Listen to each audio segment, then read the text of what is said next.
Arnel ano? Arnel Piding? Bidin? Ang ganda ng buhok mo ah. Bagong hairstyle yan ah. Palakpakan naman natin. Palakpakan natin si Arnel. Okay. Ayan. So, sino pa yung mga Sige po, pwede po kayong umupo. Sige. First time, ma'am? First time mo? Sure? Ah, okay. Ano pangalan mo, ma'am? Liza, no? Sebrano? Mansya? OFW? Dati? Ngayon? Hindi na. Okay, kasi dito na, di ba? Okay. Palakpakan natin. OFW from Kuwait. Ayan, sa bansang tahimik. Ayan, palakpakan natin. Quiet, di ba? Quiet. Pwede bang upuan natin yan? May mga tao ba dyan? Wala. O, upuan natin. Sino pa first time? Meron ba ba? First time? Ayan, ma'am, first time ka, ma'am. Ano pangalan mo, ma'am? Ano po? Roslyn Toledo. Ayan, palakpakan natin si Roslyn. OFW, ma'am. Kakauwi lang. Kailan umuwi? Nung March pa. So, full-timer na. Okay. Ayan. Sino pa? First time? Brad, okay ka lang? Okay ka lang? Ano pangalan mo? Ano po? Arnel? Abela? Palakpakan na si Arnel Abela. Sino ba? First time? Meron ba ba? Yan. Anong pangalan mo, ma'am? Mina. Ikaw pala si Mina. Ano apelyido mo? Mina ano? Anong Mina to? Mina Salen. Salen. Salen. Salik. OFW ka? Saan po? Sa Kuwait. Sa bansang tahimik. Okay, palakpakan natin si... Sino ba? First time? First time? First time, Brad? First time ka? Ngayon. Ngayon ka lang naka-attend? Ngayon. 7 days ka na. Pero, first time mo ngayon. Ano pangalan mo, bro? Manuel. Si Manuel. Manuel, apelyido. Okay, palakpakan natin si Manuel. Sino ba? First time? Meron ba ba? Hindi, nakita na kita eh. Di ba matangkad ka? Tangkad mo, mas matangkad ka pa sa akin eh. Sino pa? Tayo ka nga, Brad. Matangkad to eh. Si Daddy Long Leg to. Di ba? Pala. Sige na. Tangkad eh. Dating ano. Sino ba? First time. Ayun! Ikaw. First time, Brad? Ano pangalan mo? Jeffrey. Okay. Palakpakan si Jeffrey. Umaten ka kahapon, di ba? Kagabi. Okay. Okay. Parang magkapatid ba kayong dalawa? Hindi naman. Okay, sige. Hello! Hi! Okay. Batiin naman natin yung mga, palakpakan natin yung mga OFWs natin. Okay. Alright. Ngayon, since nagpakilala kayo, maganda magpakilala rin ako sa mga bago kasi hindi nyo pa ako kilala. Tama ba? Tama ba, ma'am? No? Ikaw naman. Brad kasi dapat yon ma'am siya eh. Di ba? Kaya hindi na putol. Kaya, ma'am. Tama ba? Okay. Ayan. Hello? Hi. Hello. Ako po si Ryan. Yan. Ayos po ako ha, ma'am. Hindi ako si Ra. Pag binanggit mo yung Sir Ryan, huwag mong bilisan. Kasi Sir Ryan, nasisira eh, di ba? Dapat bagalan mo lang. Sir Ryan. Okay ba yan? Yes! Hi! Hello! Hi! Ako po si Ryan. Ang lambing mo, mama. Okay. Ang background ko po, dati po akong humihimas ng batuta. Gusto mo? Dati rin po ako nangangalabit, ma'am. Ng barel. So, dati akong security guard sa Philippine Congress. Sino po yung gwardiya dito? Dating gwardiya? Wala. Mukhang gwardiya. Gwardiya, no? Sir!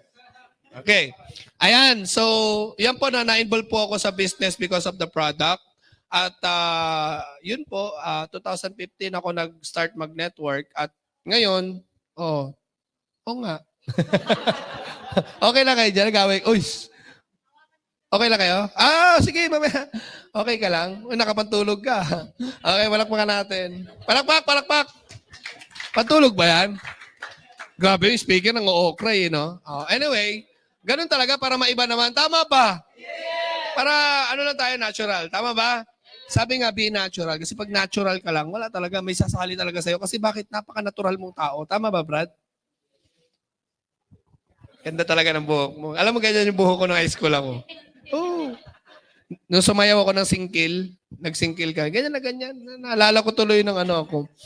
Okay, alam niyo yung singkil? Huwag na natin pag-usapan. Okay, ayan po, no? Nag-start din ako ganyan. Yan, umuupo ng ganyan. Yan, ganyan. Nakaganyan yung pa ako noon. Nakatraining ako. Yan, nas, gumanon pa ako. Oh, ganyan na ganyan ako noon nung nag-start. Ayan, ganyan, tumatawa ako gano'n. Ganun ako. Ibig sabihin, ganun din ako dati. Nag-attend din ako ng training, katulad ninyo. Kaya ibig sabihin, sa pag-attend nyo ng training na to, ibig sabihin, darating yung time, malay mo, di ba, after 10 years, dito ka na rin, tumatayo ka na rin dito, di ba? At napapansin mo na rin yung mga natutulog sa gilid, pagka nagtutok ka, makikita mo na rin yan. Tapos yung mga nakikinig na medyo parang naboboring, ayan, yung mga ganyan, lutang, ayan o. Ayan o. Ano, okay ka lang, Brad? Okay lang? Okay lang. Nilalamig ka ba? Kumain na ba kayo? Sure? Hindi pa? O di kumain kayo mamaya sa bahay ninyo. Okay? Alright. So yan po, no? At ngayon po, ginawa ko yung business. Ngayon po, training director na po ninyo dito sa Tao Elevate. Palakpakan natin. Okay. Now, yung topic ko nung last Wednesday, alam nyo ba yon? Yung MLM Blueprint natin, episode number 2. Episode 2 yun. Ano inihimas-himas mo dyan? Okay ka lang? Ayan ang sinasabi ko sa'yo eh. Nakakatabi ka lang ng mga gwapings eh, ha? Okay, anyway. Palakpakan naman natin, nandito si King. Ayan. Isa po sa mga anak ng board of directors natin, si King Jobs Dimalanta. Ayan, nandito siya. Palakpakan natin. Tahimik kayo ngayon, tumahimik ka, brad okay ka lang? Okay. So yan po na MLM Blueprint. Pag sinabing MLM Blueprint, ito po is kailangan kasi blueprint siya eh. Di ba sabi ko nga sa building kung kailangan ng blueprint, napakahalaga. Dapat sa multi-level marketing meron din blueprint. Ngayon, episode 3 na tayo. Okay ba yun? Okay. Sino yung nandun ng nakaraang Wednesday? Yan. Yung iba wala. Okay. Pero okay lang kasi umiikot yung training ko eh. Yung training ko na to, 3 episode.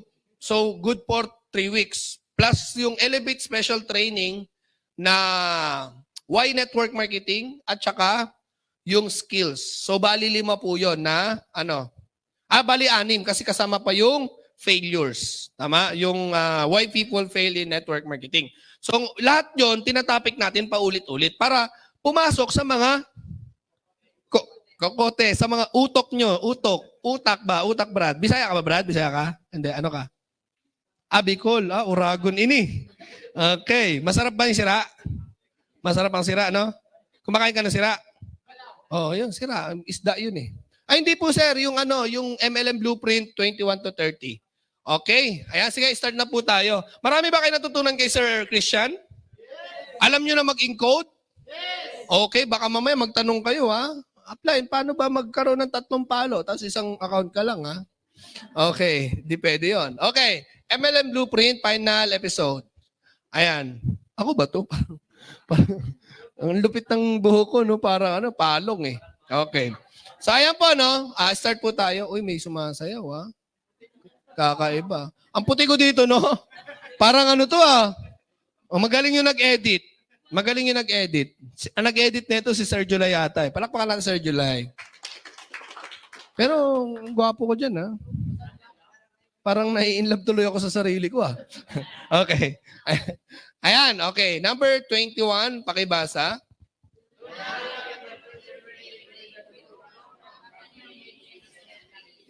Okay, palakpakan natin ulit yung mga OFW. Maraming nanonood, yung mga OFW natin. Okay, ito po yung unang training natin. Do not prematurely break with the group from company meetings and activities. Okay, maraming gumagawa ng ganito. Sino dito yung umattend ng event? Anniversary, umattend ng anniversary. O sino dito yung mga hindi uma-attend? Ayan, di ba? Guys, tandaan nyo, habang nag-uumpisa ka sa negosyo or habang nagpapalaki ka ng grupo, tandaan nyo na napakahalaga na uma-attend po tayo sa mga activities, meetings, or mga event ng company natin. Tama ba? Tama ba?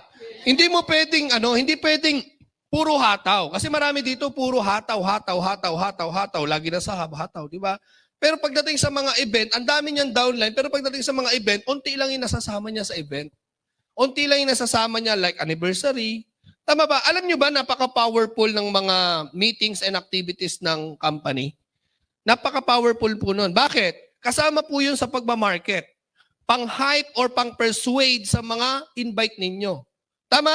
Kung lagi lang nakikita sa Facebook nyo, yung, alam mo na, yung puro lang mukha mo, di ba? Nagsiselfie-selfie ka. Okay lang naman din yun kasi nagpo-prospecting tayo. Tama ba? Pero iba pa rin, yung meron kang makita yung mga prospect mo na ikaw ay active sa negosyong ginagawa natin. Di ba may mga backup account kayo? Yung Facebook account nyo, di ba meron kayong Facebook account for personal, Facebook account for business, and Facebook account for client. Tama ba? So napakahalaga na yung business account nyo, kailangan may mga post yan ng mga activities ng company. Malinaw? Malinaw ba? Kailangan meron niya nakapost kasi syempre doon mo i-connect, 'di ba? Makikita niya na talagang totoo ka, legit ka na reseller. Tama ba? Ang hirap kasi pag OFW ang kausap mo, walang nakikita sa yung activities. Walang nakikita na tao elevate. Possible yung trust ng client mo hindi ganoon ka 100%. Kaya mapapansin niyo, 'di ba, meron kayo nakakausap na mga prospects niyo, mga clients niyo na nagko-commit, nako-close deal mo. Tama? Pero, ang nangyayari, hindi tumutuloy. Kasi bakit? Hindi mo nasusustain yung araw between the pay-ins, tsaka yung nakausap mo siya, yung mga araw na dadaan, hindi mo nasusustain na mapakita sa kanya na, uy, ito ako, tao elevate ako, active ako. Tama ba? Kaya ang nangyayari, pagdating ng katapusan, bago magkatapusan, may nakalagay, something went wrong. Binablock ka. Kasi bakit? Iniisip niya, kasi ang mga client natin, mga prospects natin, tandaan nyo, nakikiramdam yan sa atin. Tama ba? Sino dito yung sumali sa Tao Elevate? Wala! Lahat kayo mga taga Tao Elevate! Ano ba yan? Okay lang ba kayo? O, taas ang kamay ng mga sumali sa Tao Elevate! Sus, Diyos ko po! Ano ba to? Tama ba to na napunta ako seminar room? Parang hindi tao elevate to Ingay di ba?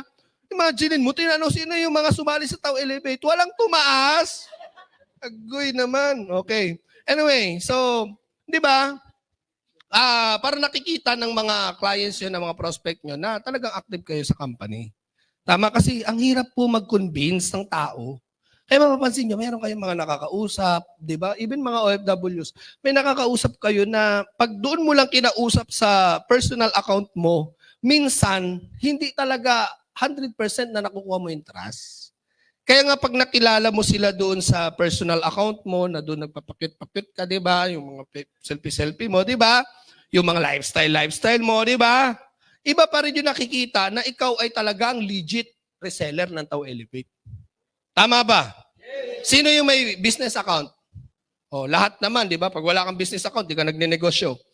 Tama ba? So, yun po. Ano yung mga ipopost mo? Ito yung mga yan. Tama ba? Dapat lagi ka nandyan. Tama ba? At saka, tulad yan, may event tayo, anniversary. Di ba? May mga updates ang company. Paano ka maa-update kung hindi ka uma-attend? Tama ba? Kung hindi ka present doon sa event. Di ba? Narinig yung boses pa. O di ba? Nakuha nyo ba? Nakuha nyo ba yung logic? Paano mo ibabagsak sa mga leaders mo, sa downlines mo, yung mga updates kung hindi ka nandoon sa event na yon? Ito pa malupit. Ito mangyayari, ikaw yung upline, di ba? Tapos yung downline mo, sabi ng downline mo, ay, apps, apps? Meron ka ng ilan na yung na-declare mong ticket para sa event? Ha? May ganun ba? Ikaw yung upline, no? Ha? May ganun ba? May event pala tayo? Hindi ko alam eh. Hindi mo alam, ikaw yung upline namin. Ilan ba yung dineclare mo na ticket? Kasi kailangan ko ng ticket, may a-attend sa akin. Imaginein mo, ikaw yung upline, hindi ka updated. Hindi ka updated, outdated ka. Tama ba? Nakuha nyo? Ang isang upline, ang isang leader, kasi ang MLM blueprint, Ito po para to sa mga yung mga nagbi-build ng